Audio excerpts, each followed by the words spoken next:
Hello, I'm Callum. Welcome to Callum's Mountain. So in Callum's Mountains, I want to explore and show you the wonderful country that I am blessed to have been born in and raised in, and any adventures I go on further afield. And just explain the title of the channel, Callum's Mountain. I'm not talking about a mountain in particular. I do have one in mind, and certain relatives of mine, my parents, will know which mountain I'm talking about. I think I'm going to save that till the end. I'm currently clocking up the Munros. I only started last year.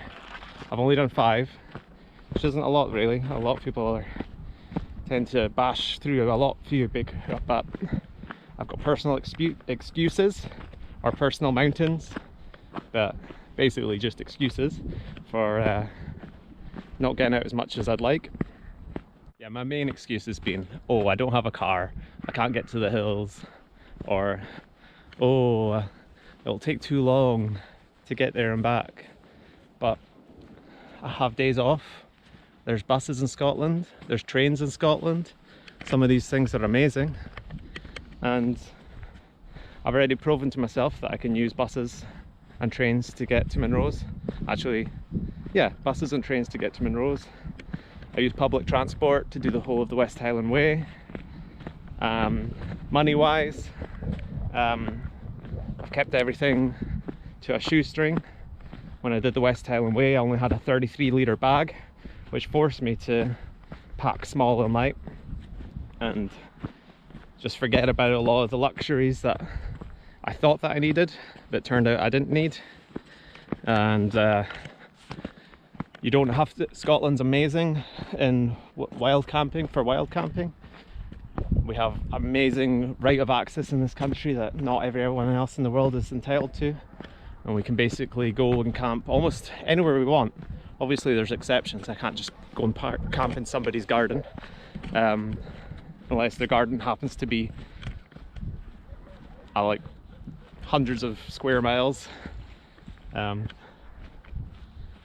So cost wise, I don't need to worry about the cost of campsites and B&Bs, although I won't knock them. The campsites and B&Bs in this country are amazing. I've stayed in not a lot, but the ones that I have stayed in have been incredible.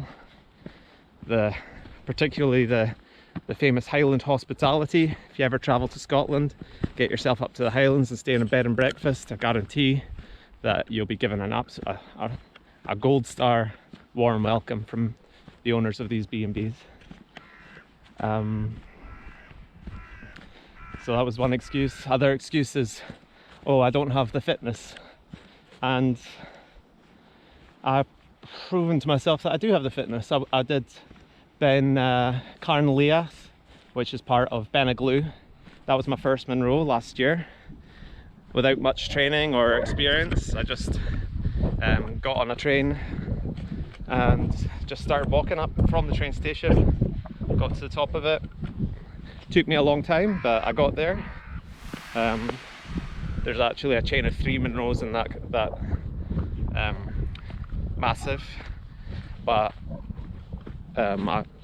it took me too long to get up just the first Munro, so that was fine. I turned around, went back down, but I'd done a Munro, so proven to myself that I could do a Munro. About 6 months later I returned and I smashed all 3. It's amazing how quickly your body learns how to move through the wild. I've been sitting around for the last few months, not really being as active as I'd like, but from what I learned last year, it's not going to take me long to get back into striding pace. When I did West Highland Way, I'd never done any long distance walks. The longest I'd ever done was just a couple of weeks before. I thought I'd do the Water of Leith Walkway, which is 13 miles, and I didn't even finish it. I only did about 10 miles and I twisted my ankle. But when I got on the West Highland Way, after experiencing some pain, and it was just, when you get your mind focused to something, that's all you're going to do all day. All you're going to do is walk. you can cover a lot more ground than most people think they were doing. I was doing 20 miles, 22 miles in a day. For some people that probably doesn't seem like a lot, but for somebody that had never walked more than 10 miles, that was, for me, that was quite an achievement. Yeah, so fitness, that was a mountain that I feel like I've climbed in the last year. And another mountain that I think everybody has is mental health. We all have mental health. I've had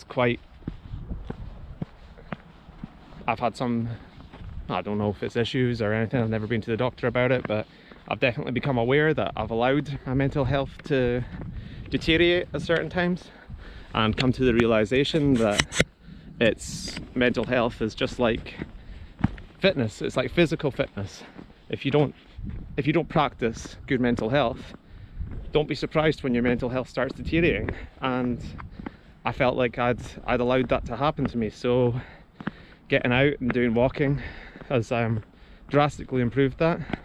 Amongst other things in my life that I've been doing, I've done some yoga, learned how to, biggest thing I took away from yoga was learn how to put things aside, how to focus on breathing, and basically de-escalate things that I thought were worse than what they were.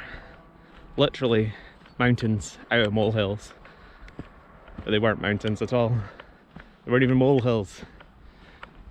Now, I'm not saying that I've got perfect mental health. I don't think anybody does. Everybody has some sort of niggles and things, but yeah, definitely getting outdoors has helped me a lot with that. So thank you for joining me, and I hope that we have amazing adventures together, and I hope you enjoy Callum's Mountain. I aim to share a video as often as I go out. I'm hoping I'll go for about once a week, hopefully, but I can't guarantee that. So please don't be breathing down my neck if you haven't seen anything from me for a couple of weeks. And yeah, thank you again. Namaste.